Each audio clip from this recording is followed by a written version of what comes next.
Perkenalkan, nama saya Mutia Zabila Zahli dengan NIM 240404500018.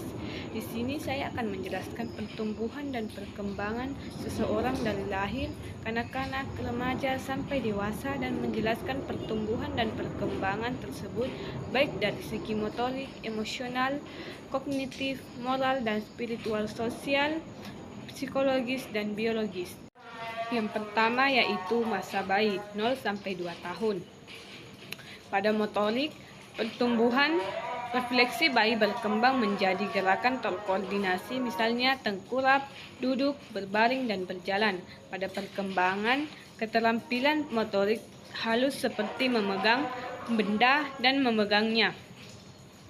Di emosional, membicarakan emosional dengan pengasuh atau attachment memungkinkan emosi dasar seperti senang, takut, dan marah. Pada kognitif, menjelajahi dunia melalui indera atau tahap sensori motorik menurut Piaget. Mulai mengenali pola, wajah, dan belajar sebab akibat. Pada moral dan spiritual, belum memahami konsep moral, tetapi mulai belajar norma melalui interaksi dengan pengasuh.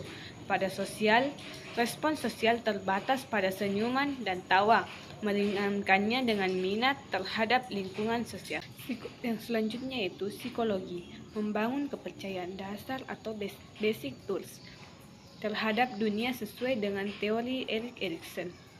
Selanjutnya yaitu pertumbuhan yaitu biologis, pertumbuhan pesat pada ukuran tubuh dan otak organ mulai matang. Yang kedua yaitu masa kanak-kanak 2 sampai 12 tahun. Yang pertama yaitu motorik. Pada motorik pada pertumbuhan, koordinasi perbaikan tubuh seperti berlari, melompat, menulis. Pada perkembangan, keterampilan motorik halus seperti menggambar dan menulis. Pada berkembang ada beberapa tahap seperti emosional, belajar mengelola emosi, memahami empati dan mulai menunjukkan rasa empati. Pada kognitif, mulai dari berpikir simbiolis atau tahap pra-operasional dan logistik sederhana atau tahap operasional konkret menurut Piaget. Berbicara kemampuan bahasa dan memori. Pada moral dan spiritual, memahami aturan sosial dan moral sederhana, belajar konsep benar dan salah. Pada sosial, interaksi sosial meningkat, mulai membentuk pertemanan, mengungkapkan identitas diri melalui eksplorasi dan bermain. Selanjutnya pada psikologi, contohnya itu mengingatkan rasa percaya diri melalui kepercayaan atau teori industri versus inferioritas Erikson. Selanjutnya yaitu biologis, pertumbuhan tubuh melambat tetapi konsisten, awal perubahan hormonal menuju pubertas. Ketiga itu masa remaja 12 sampai 18 tahun. Pada motorik, pertumbuhan, pubertas mempercepat perkembangan fisik, tinggi dan kekuatan otot. Pada perkembangan, keseimbangan dan koordinasi matang. Pada emosional, perubahan hormon mempengaruhi kestabilan emosi, mengungkapkan identitas diri dan memahami emosi kompleks. Pada kognitif, pemikiran abstrak dan kritis mulai berkembang atau tahap operasional formal menurut Piaget. Kemampuan untuk merencanakan dan membuat keputusan meningkat. Moral dan spiritual, mulai dari nilai dan norma yang diterima sebelumnya, membangun nilai moral dan spiritual pribadi. Pada sosial, hubungan dengan teman sebaya menjadi penting, mencari kemandirian dari orang tua. Pada psikologi yaitu mencari jati diri dan pencitraan identitas atau teori identitas versus kebingungan Erikson.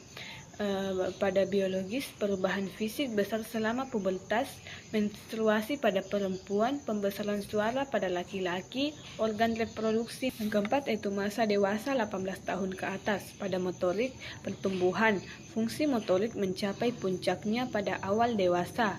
Pada perkembangan, stabilitas dan kecepatan motorik bertahan hingga akhir 30-an. Pada emosional, belajar mengelola emosi dalam hubungan dan pekerjaan, mengucapkan kematangan emosional. Pada kognitif, pemikiran lebih terintegrasi dan fleksibel, kemampuan menyelesaikan masalah dan membuat keputusan bertambah.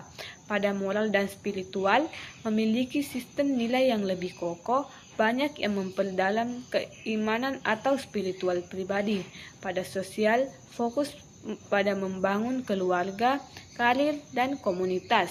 Hubungan sosial menjadi lebih terarah dan pada psikologi, berbicara hubungan intim yang sehat atau menghadapi isolasi, teori intimasi versus isolasi Erikson.